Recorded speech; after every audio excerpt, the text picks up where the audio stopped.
Now, this is a story about a girl who chose to obey and do the will of the Lord.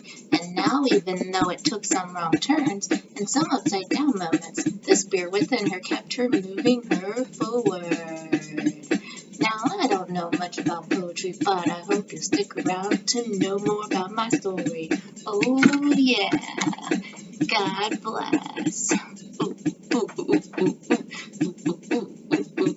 Jesus is rocks. Jesus is rocks. Oh yeah, stick around to know more about my story. Oh yeah.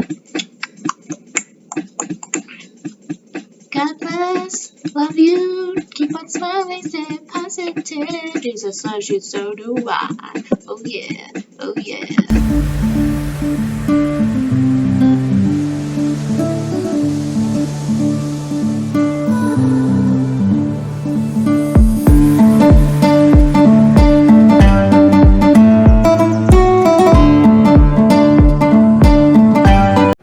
Good morning, y'all. It is Monday, one of my days off, and yes, I am back. Woo! I'm finally back. I've been MIAing. I realized that from my last vlog. I kind of explained to you what's been going on, the catch up. So if you haven't checked that out, go check it out. But yeah, I'm officially back. It feels good to be back. Honestly, I finally caught up on all the editing. Oh my gosh, that was a nightmare. Not gonna lie. Excuse me. It was definitely a nightmare having to go back all the videos that I've already put together because of copyright issues. I had to change the theme song, in my intro, and so I had to change that. I'm glad I didn't have to do it fully. I just had to block out some things. So I apologize if you don't like the new intro because of my sound, but you know, it's not copyrighted, it's my own. I don't sing very well, I don't rap really well. It is what it is, and it's my own creativity, so I'm proud of it, even though I might sound terrible. Tough tissues, I guess you could say. Yeah, that makes sense. Anyway, it is a little after 9, I just got my shower. Excuse me, oh my gosh. And I got some rest this weekend. I didn't have to work or do anything Saturday, so that was a miracle. I feel so more refreshed. Sunday, had no kids' church, so that kind of made it a little bit better because I was in the worship service and I was able to just relax in the spirit realm instead of having to teach. I love teaching, but sometimes it gets exhausting, especially if I'm overtired. Today is off day, and this week is only... Technically, I think we're only working 2.5 days. I think that's what's going on. Something like that. Anyway, this week is going to be lean, which is going to be weird because I'm so used to constantly having 5 days working. But anyway, that's kind of the lowdown. I hope you guys are doing fabulous so far. Today, I'm in a good mood. It's sunny out. I'll be mowing for... today. I'm not sure if I'm going to do it right this morning or if it's going to be later, depending on our haircut appointment. So, but yes, I have the per usual list of things I've got to get going, but I'm so glad that the editing, I'm caught up on all of that because that was just a nightmare. I'm just so grateful that is over with. Also, I want to show you my balloons because I haven't vlogged them in a while, obviously, for obvious reasons. But they finally have gone down. I mean, the 0 has been down for a while, but the air is practically gone with that. The 3 is down. It's like half gone, half done. Here, let's turn the camera around. There we have it. See, the 0 behind here is deflated. Sorry, you're kind of getting a sneak peek of my dollhouse there. But yeah, the 0 is deflated. That happened a long time ago. And then here's the 3. Yeah, it's kind of up and kind of not. So, yeah. It's just sad looking. But once the 3 is completely... I might go ahead and put the 0 away. Scrapbook that one, but the 3 is still standing. Anyway, I also need to work on that dollhouse. I've been kind of putting it off because I've been so busy and waiting on paint. So it's been probably like like a month or almost of not working on it, and so I need to work on it some more. Hopefully I have time today, or put the time towards it. So yeah. Oh, another thing I had gotten, I think 2 weeks ago. I think it came in the mail. Mom bought me a little poster, I guess you could call it. I think it's more of a poster. It was kind of like her birthday card, a birthday card tour for me. I'm not gonna take it down. I'm just gonna show it to you. Okay. Alright, I think you guys can read that. It says, "To my daughter, always remember you are braver than you think, stronger than you seem, and love more than you know." Which is a good reminder for all of us. Not just, this is more of like when, I know my mom bought this for me, and I'm her daughter, but I'm also God's daughter. So, I'm a lioness, need to wear my crown, you know, stand up straight, you know. And I always need to remember that I am braver than I think, stronger than I seem, and love more than you know. And this goes to everyone. You are stronger, braver, and love than you seem to be. Okay, this is zoomed in. That needs to be a reminder for all of us, not just myself, but everyone else as well. So, remember, you are braver than you think, stronger than you know, stronger than you seem, and love more than you know, because that's how God made us. We are His child, and we need to remember that. So it's a good reminder. I thought I'd share that with you guys. So sometimes we all need reminders. Doesn't matter how we get, we need those reminders. So remember that. I'm gonna get myself going because I gotta get going. I need to do things. I'm, always busy, no matter what. So I'll see you guys soon. I'm back.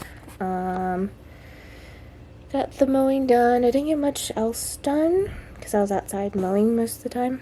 But I got a haircut. Just got like the dead ends and made sure my bangs were, stop going out of focus. My bangs were trimmed up. So, yay. Doke. So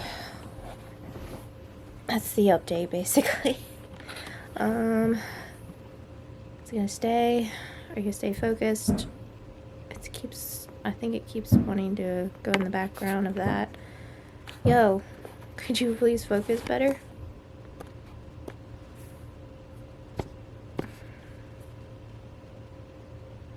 Sorry if this keeps going in and out. Oh my gosh, maybe it's the lighting.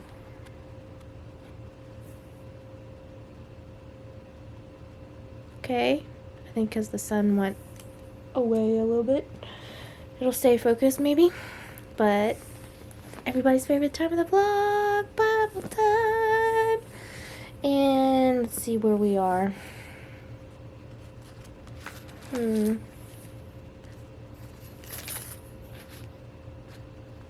think we're in Genesis chapter 17. I am so sorry. It's been a long moment since I've read to you guys. So I had to kind of look over everything. So yeah, anyway. I think we're in Genesis chapter 17. So this is called Abram is named Abraham. When Abram was 99 years old, the Lord appeared to him and said, "I am El Shaddai, God Almighty. Serve me faithfully and live a blameless life. I will make a covenant with you, but which I will guarantee to give you countless descendants." At this, Abram fell face down on the ground. Then God said to him, "This is my covenant with you. I will make you the father of a multitude of nations. What's more, I am changing your name. It will no longer be Abram. Instead, you will be called Abraham. For you will be the father of many nations. I will make you extremely fruitful. Your descendants will become many nations, and kings will be among them.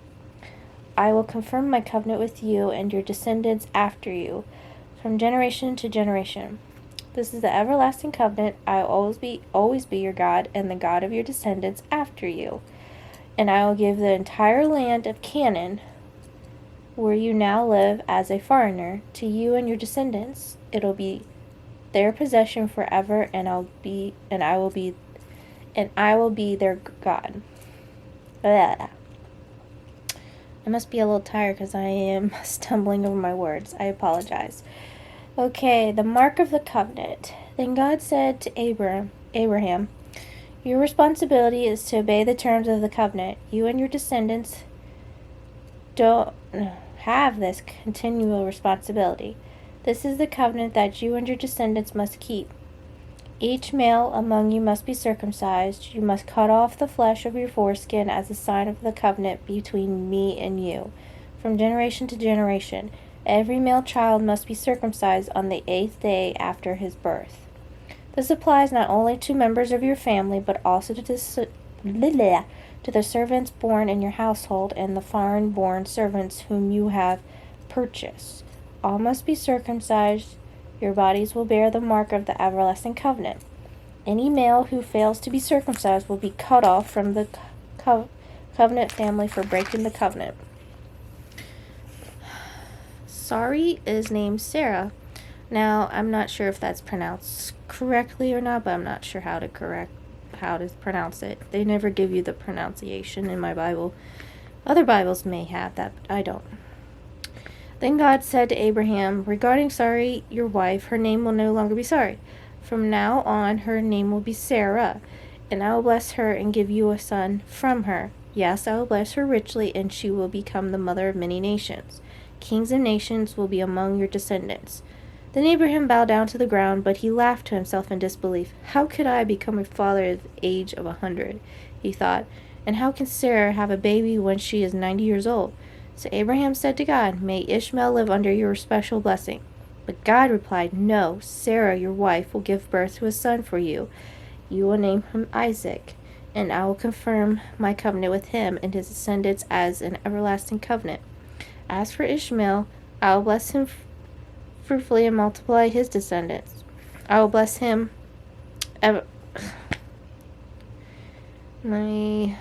I skipped a sentence. As for Ishmael, I will bless him also just as you have asked. I will make him extremely fruitful and multiply his descendants. He will become the father of 12 princes, and I will make him a great nation. But my covenant will be confirmed with Isaac, who will be born to you and Sarah about this time next year. When God had finished speaking, he left Abraham. On that very day, Abraham took his son Ishmael and every male in his household, including those born there and those who had brought. Then he circumcised them, cutting off their foreskins. That must have been an uncomfortable situation, especially in your older years. Oof. Just as God had told him. Abraham was 99 years old when he was circumcised. Oh, jeez. And Ishmael, his son, was 13. That is pretty old to be having a kid at that age. But anyway. But Abraham and his son Ishmael were circumcised on that same day, along with all the other men and boys of their household. Whether they were born there or brought as servants, all were circumcised with him. Interesting. So that is chapter 17 of Genesis. Now, thank you, Lord, as always, for the living word. I am also going to start this series. I've been really enjoying this series. I will be starting this as a Bible study at church, but at the last couple times they've had it, I just didn't go to it because I was exhausted. But hopefully this Friday I will. Anyway, I need to start from the very beginning. I've already read through most of it. Alright, I'm not going to read the acknowledgments or the foreword because I don't think that's necessary. I will read the introduction, by the way. This book is about journeys, collective journeys. This is, by the way, dedicated towards the females, leaders, mostly for females. But if you're a male and you happen to be listening to this, you can listen along. You don't have to if you don't want to, but stick around. You might learn something or two. This book is about journeys, collective journeys, and individual journeys. It comes from deep places, birth through... And this is, when it says this is talking about Lisa, the author, by the way. It comes from deep places, birth through my personal pain and passions as a female leader, wife, mother, daughter, sister, friend, and mentor. Okay. I don't need to read that again. I already repeated that. Sometimes she puts like little cliff notes or something like right here that's already written in there. It kind of repeats itself, but anyway, I don't have to read that again to you guys. My lack of a mentor in the early years of my life and leadership journey compels me to mentor the next generation of female leaders. While living through the pain of high expectations, loneliness, criticism, and spiritual and physical exhaustion, I can relate to that, my life journey became a lesson called Things I Wish I Had Known. I learned early on that I cannot take my health and wholeness journey alone as a leader. I needed a community, a collective group of women that would walk with me through the process of becoming a better version of myself. Born of this necessary kinship ensued the collective journey, aka this book. What you hold in your hands is a book for a personal journey and a relational mentoring model developed to effectively engage younger female leaders in a journey toward transformation and wholeness. The personal, biblical, and professional research guided me to several lessons. 1. The importance of taking care of the soul. 2. The power of a story. 3. The need to know my calling. And 4. The necessity of developing a community of support and friendships. Ultimately, I also learned that effective life and leadership journeys recognize the importance of creating a sustainable pipeline for the next generation. The key strategies required for wholeness are mentoring and building relational communities. The 4 foundations. The collective journey is a relational mentoring model development to effectively engage younger female leaders in a journey towards transformation and wholeness. It utilizes the 4 primary foundations found in the Paul and Timothy leadership mentoring model in 2 Timothy chapter 1 verses 1 through 18. You can also go look that up if you want. It employs 4 primary elements discovered in the passage. 1. The core self, the power of inward reflection. 2. Communion, the power of restoring. 3. Calling, the power of God's design in you. And 4. Community, the power of a network. The 4 foundations of life and leadership are characterized by either an inward focus or outer focus, both of which are important. In his book, Soul Keeping by John Arterburg, I think that's how you say it, explains the difference between the inward and outward life. We each have an outer life and inner life. My outer life is the public, visible me, the outside part of ourselves. My accomplishments, my work, and my reputation lie there. My inner life is where my secret thoughts and hopes and wishes live. Because my inner life is invisible, it is easy to neglect. No one has direct access to it, so it wins no applause. All 4 foundational elements work together to bring the awareness that wholeness of life flows from the inside, the part of the individual not on display.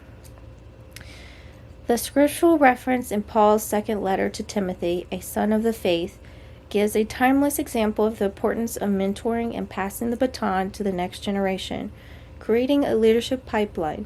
Although written in a patriarchal society, the Bible translates well into today's culture, showing that God calls men and women to lead. The writing of 2 Timothy remains extraordinarily personal and gives the sense of a spiritual father recounting his last wishes and advice to a spiritual son. In the personal nature of the book, Paul shares memories, values generational community, and serving God. Gives reminders and encouragement to remain strong in the faith and enduring suffering, reiterates the church policies against false teaching, and encourages Timothy to preach the word. And there's also in parentheses in 2 Timothy chapter 4, verse 2. Paul concludes the letter by expressing his immediate needs as life for him will soon end. In essence, the book is the last will, which reminds Timothy of all that Paul has taught him. It passes the baton of leadership in the next generation. 2 Timothy stands as a tribute to Paul's legacy and an urgent reminder to remain faithful to the gospel and continue the ministry Paul started for future generations. In this biblical evidence, we see that God calls leaders to finish well and multiply. The Paul and Timothy model confirms the necessity of spiritual fathers and mothers raising up sons and daughters of the faith. As we read 2 Timothy chapter 1, verses 1 through 18, the connection to the four foundations of core self, communion, calling, community, emerge, and solidify the things that I wish I had known. Paul reminds Timothy and us, guard the good deposit that was entrusted to you. Guard it with the help of the Holy Spirit who lives in us. 2 Timothy chapter 1, verse 14. The first foundation, my battery's gonna die, and I'll continue this in just a moment. Alright, back with a fresh battery, so let's continue, shall we? I gotta figure out where I was. Okay, the first foundation, core self and the power of inward reflection, begins the journey toward a healthier inner you. Safeguard your heart, your inner self, because from this place flows the most essential part of you, your true self. It cannot be hidden. If the soul is unhealthy, it will eventually peek through in unhealthy habits and places of life and leadership. The second inner focused foundation is communication, the power of your story. The practice of the communion sacrament begins a powerful analogy to how we can embrace the power of our story as seen through God's story, his death, burial, and resurrection. Together we consider the practice of remembering forgiveness and gratitude. The reminder for Timothy's story appears early on in 2 Timothy chapter 1, verses 3 through 5, where Paul is mentoring his son in the faith. He urges Timothy to remember where he has come from, the power of his goodness of faith that first lived in the heart of his grandmother Lois and in his mother Eunice. Timothy's story shaped his life and leadership. Next, there is an outward focus of calling, the power of God's design in you. This foundation builds upon the relations of the inner focus of core self and communion. So it is with an earnestness that Paul reminds Timothy to fan into flame the gift of God which is in you through the laying of my hands. For the Spirit God gave us does not make us timid, but gives us power, love, and self-discipline. 2 Timothy chapter 1, verses 6 and 7. Paul reminds Timothy to walk in his individual calling and fan it into a flame, to not let the brightness that only he can bring be extinguished because he is fearful and timid, which is often happens a lot of times, even myself. And I'm like, I get to the point I'm like, I'm not going to let my shy, timid self get the best of me. I'm going to let the light of God shine through me. So I have learned that, and I'm still continuing to learning that.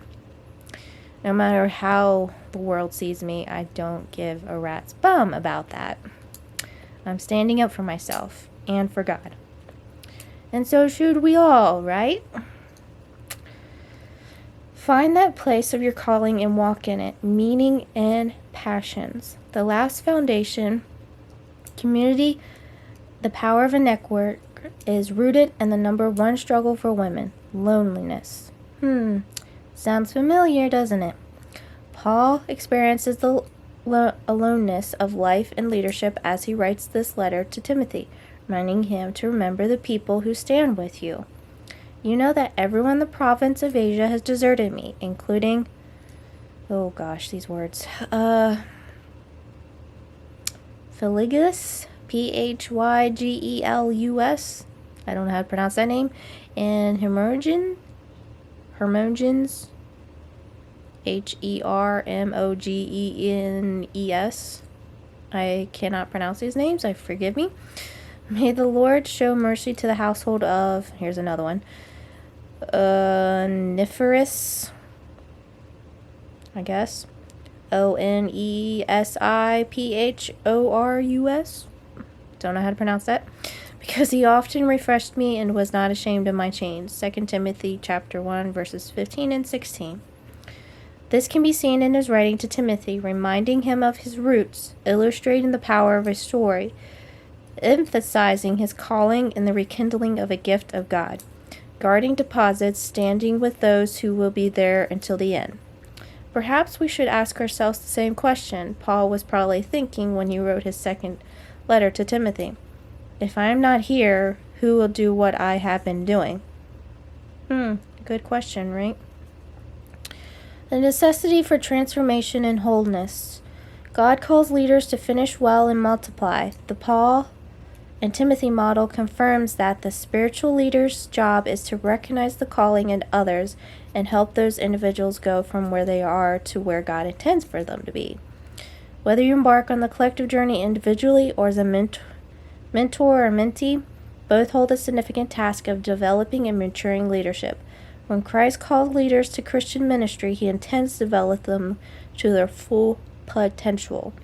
Each of us in leadership is responsible to continue developing in accordance with God's progressing all our life. Unless we experience God's ongoing development, we will not be able to help others develop their leadership capacity. So we should work on ourselves with God's help before we can mentor others, which I've had to learn the hard way. I'm still continuing to learn myself. When we take the journey to grow into maturity and fulfill the calling of God has on our lives, reciprocal mentoring will undoubtedly occur. True. The call to maturity and continued development remains crucial to our personal wholeness in life and leadership, profoundly impacting the ability to live and lead well, and ultimately lead the generation coming from behind.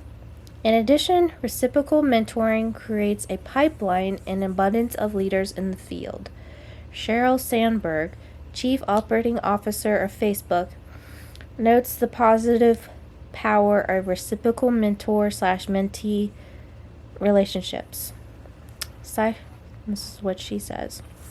Sociologists and psychologists have long observed our deep desire to participate in reciprocal behavior.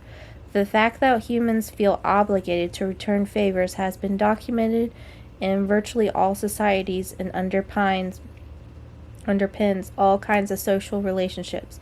The mentor/mentee relationship is no exception. When done right, everybody flourishes. Sandberg also believes that peers can also mentor and sponsor one another. The objective of mentor/mentee relationships centers on cultivating a culture of cascading relationships in which individuals take responsibility for both their own and others' health and wholeness. Through mentoring relationships and creating leadership pipelines remain essential for building the church and spreading the gospel, barriers often exist when it comes to implementing such tools for women, especially if it pertains to the church and workplace. When ministry or leadership teams form, individual group members bring their own cultural biases, norms, values, customs, historical narratives, and behavioral patterns.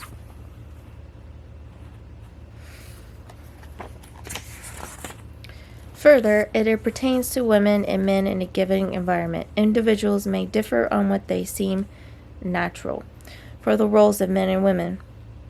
Questions help reveal various factors that influence how one views gender roles. How did your father view women in leadership? How did your mother view women in leadership? Did you see women actively taking leadership roles in your church or community? Differing answers to those questions often result in different viewpoints on the roles of men and women in society. In her article titled "What Happens When We See Women Teach the Bible," Sharon Hoddy Miller explains what happened to her. As a college student, I was confused about the church. Women mostly occupied administrative positions. Even in my college patriarch or parachurch organization, we rarely had a woman speak. Given this scarcity of female role models, I wasn't sure where to turn. She notes that it was not until she attended a Passion conference in Atlanta where Beth Moore took the stage and spoke with power, complacency, conviction, and most of all, anointing, that she realized her own potential and calling. After that experience, Sharon started her journey to earn a Master of Divinity and PhD to equip herself for writing and speaking. Lori Odea, again, I'm sorry, concurs with the idea that women must model leadership to others. While Lori was preaching at a girls' retreat, a counselor asked a little girl who was crying at the altar how she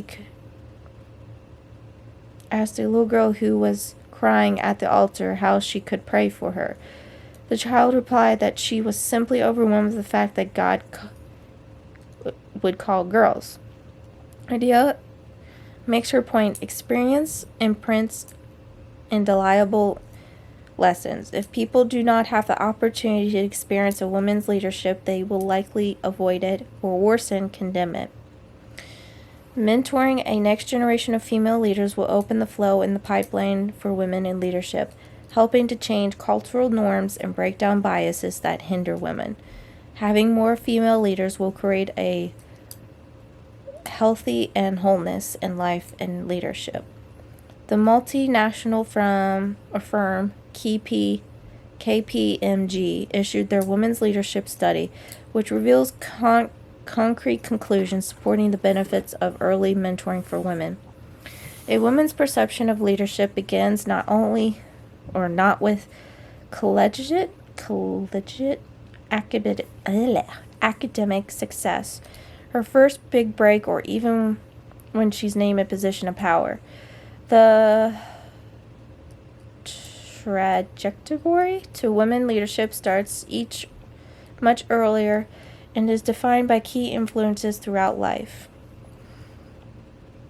Excuse me.